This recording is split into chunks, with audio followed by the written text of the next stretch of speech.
जय हिंद दोस्तों, स्वागत है आप सभी का आपके अपने YouTube चैनल जैकपुर पे। तो आज के इस वीडियो में हम लोग क्लास 10th का हिंदी का जो वीकली टेस्ट होने वाला है 4 तारीख को, उसके लिए जो most important objective and subjective दोनों आज के इस वीडियो में देखेंगे।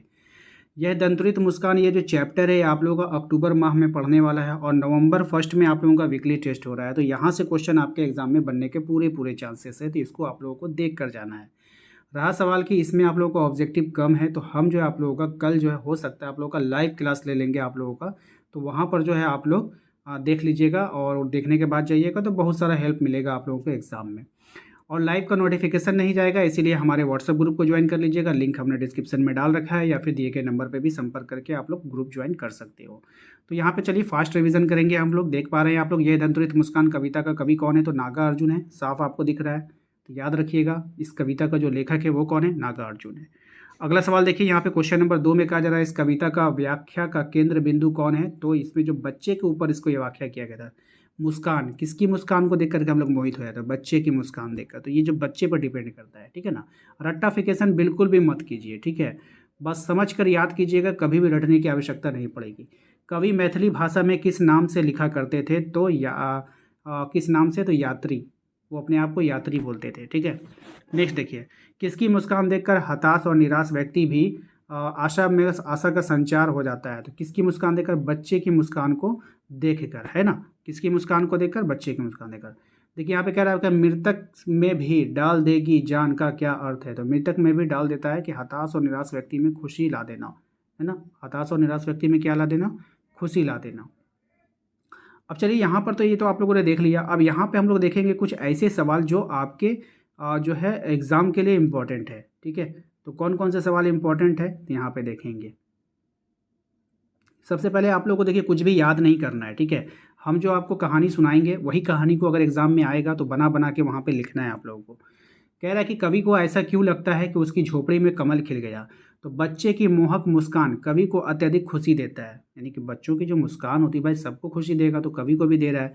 तो उनके जीवन में एक ऊर्जा का, उत्साह और का संचार होने लगता है। यही कारण है कि बच्चे की मुस्कान कवि को कमल के फूल के समान लगने लगता है, ठीक है। दूसरा सवाल देखिए जो इंपॉर्टेंट रहेगा एग्जाम के लिए, कि कवि ने बच्चे से क्या क्यों आंख फेर लेने की बात कही? कवि और बच्चा जब पहली बार मिलते हैं तो बच्चा कवि को टकटकी लगाकर देखने लगता है, नहीं बोलता है, एकदम गौर से देखने लगता है। यही क्रम में कुछ समय तक चलते रहता है। बच्चे की आंख थक ना जाए इसलिए कवि बच्चे की आंख फेर लेने की बात कहता है। यानी कि क्यों फेरने के लिए? कि भाई अगर तुम नहीं फेरोगे तो बच्चा भी गौर से देखते रहेगा और बच्चे की आंख थक जाएगी।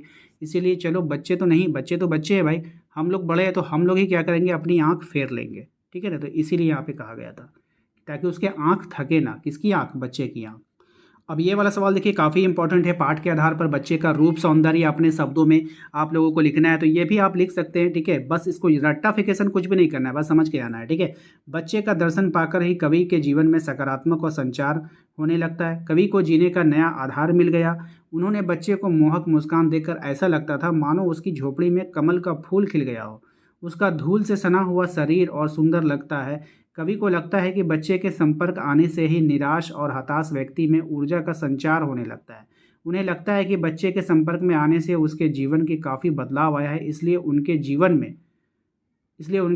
में, है ना, यहाँ से पढ़े, संचार होने लगता है। उन्हें लगता है कि बच्चे के संपर्क में आने से उसके जीवन में काफ़ी बदलाव आया है, इसलिए उनके जीवन में शेफालिका के फूल झड़ने लगे और ऐसा उन्होंने महसूस किया। ये वाला क्वेश्चन एग्जाम में पूछता है ऑब्जेक्टिव में, कि जो लेखक के अनुसार कौन से फूल झड़ने लगते हैं? तो शेफालिका, ठीक है, याद रखिएगा कौन से फूल है? शेफालिका है, ठीक है।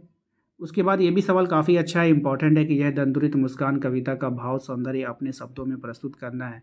तो प्रस्तुत कविता में यह दंतुरित मुस्कान कवि नागार्जुन द्वारा लिखी गई है। इस कविता में कवि ने एक बच्चे की मनोहारी रूप से किसी व्यक्ति के जीवन के होने वाले सकारात्मक प्रभाव का वर्णन किया है। यानी बच्चों के कारण जो हमारे जीवन पर सकारात्मक प्रभाव पड़ता है उसके बारे में ये वर्णन किया गया है। इसमें पूरा डिटेल दिया गया है। हम पूरा पढ़ेंगे नहीं, आप क्या, एक काम करो, वीडियो रोक करके यहाँ से पढ़ सकते हो या फिर स्क्रीनशॉट ले लो। यहाँ पे पहला स्क्रीनशॉट यहाँ पे लीजिए, दूसरा स्क्रीनशॉट आप यहाँ पे ले लीजिए, ठीक है। क्योंकि स्क्रीनशॉट नहीं लोगे तो फिर हम पढ़ेंगे तो वीडियोस काफ़ी लंबा हो जाएगा और आप लोग देख नहीं पाओगे, ठीक है। उसके बाद फिर तीसरा स्क्रीनशॉट आप यहाँ से ले लो। तीनों स्क्रीनशॉट लेने के बाद आप इसको जो है अच्छे से तैयारी कर सकते हो। अब यहाँ से भी जो सवाल जो है वो वेरी वेरी इंपॉर्टेंट सवालों में स्टार्ट होती है। बच्चे की दंतुरित मुस्कान का कवि के मन पर क्या प्रभाव पड़ता है? तो बच्चे की दंतुरित मुस्कान का कवि के मन पर सकारात्मक प्रभाव पड़ता है, उसे जीवन के प्रति नई आस जगने लगती है, उसे जीवन में संजीवनी बूटी मिल जाती है और जीविशा से भर जाते हैं। ठीक है, ये सवाल इंपॉर्टेंट है। दूसरा सवाल भी इंपॉर्टेंट है कि बच्चे की मुस्कान और बड़े व्यक्ति की मुस्कान में क्या अंतर है। तो बच्चे की मुस्कान में किसी प्रकार का कोई छल कपट नज़र नहीं आता है, किसी से बिना भेद किए वह अपनी मोहक मुस्कान से कवि की छवि बिखेर देता है, जबकि बड़े व्यक्ति के मुस्कान में एक शक रहता है, उसमें ईर्ष्या और द्वेष स्पष्ट नज़र आता है। यानी कि बच्चा जो है कभी भेदभाव नहीं करेगा, ठीक है, वो हंसेगा तो वो हंसेगा, ठीक है, लेकिन बड़ा व्यक्ति क्या होता है, मन में दुख भी है तो वो मुस्कुरा कर बोलेगा हाँ ठीक है हम खुश हैं, ठीक है, तो उसके सच्चाई का आप पता नहीं लगा सकते। तीसरा सवाल है कि कवि ने बच्चों की मुस्कान के सौंदर्य को किन किन बिंबों के माध्यम से व्यक्त किया। ये मोस्ट इंपॉर्टेंट सवाल है, ठीक है, इसको याद रखिएगा। तो इसमें देखिए क्या है कि कवि ने बच्चों के मुस्कान के सौंदर्य को निम्नलिखित बिंबों के माध्यम से व्यक्त किया है। झोपड़ी में कमल खिल गए, चट्टान पिघल कर पानी बन जाता है, बबूल के पेड़ से शेफालिका के फूल झड़ने लगते हैं।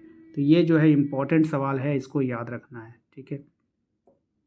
बात करते हैं भाव स्पष्ट वाले सवाल, तो एक दो करके जाइएगा, पढ़ के जाइएगा। छोड़कर तालाब मेरी झोपड़ी में खिल रहे जलजात, इसका भाव स्पष्ट करना है। भावार्थ क्या, बच्चे के धूल से सने हुए नन्हे तन को जब कवि देखता है तो ऐसा लगता है कि मानो कमल के फूल तालाब को छोड़कर उसकी झोपड़ी में खिल उठे हैं, यही इसका मतलब है, ठीक है।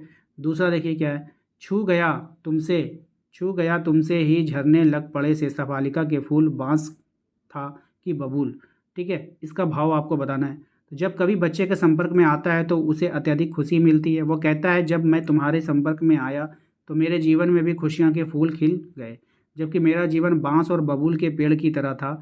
अब बांस और बबूल के पेड़ जैसे मेरे जीवन में भी खुशियों की बहार आ गई, ठीक है। तो इसको आप लोग याद कर लीजिएगा, अच्छा रहेगा, इंपॉर्टेंट रहेगा। आशा करते हैं आप लोगों को आज का ये वीडियो पसंद आया होगा। वीडियो अच्छा लगा तो वीडियो को लाइक करके चैनल को सब्सक्राइब कर लीजिएगा, घंटी वाले आइकन को प्रेस कर लीजिएगा ताकि आने वाली हर एक वीडियो का नोटिफिकेशन मिलता रहे। इसके अलावा आप हमारे व्हाट्सएप ग्रुप को ज्वाइन कर सकते हो दिए गए नंबर पर संपर्क करके, या नहीं तो आप डिस्क्रिप्शन में दिए गए लिंक को भी क्लिक करके ज्वाइन कर सकते हो। मिलते हैं नेक्स्ट अगले वीडियो में। Thank you.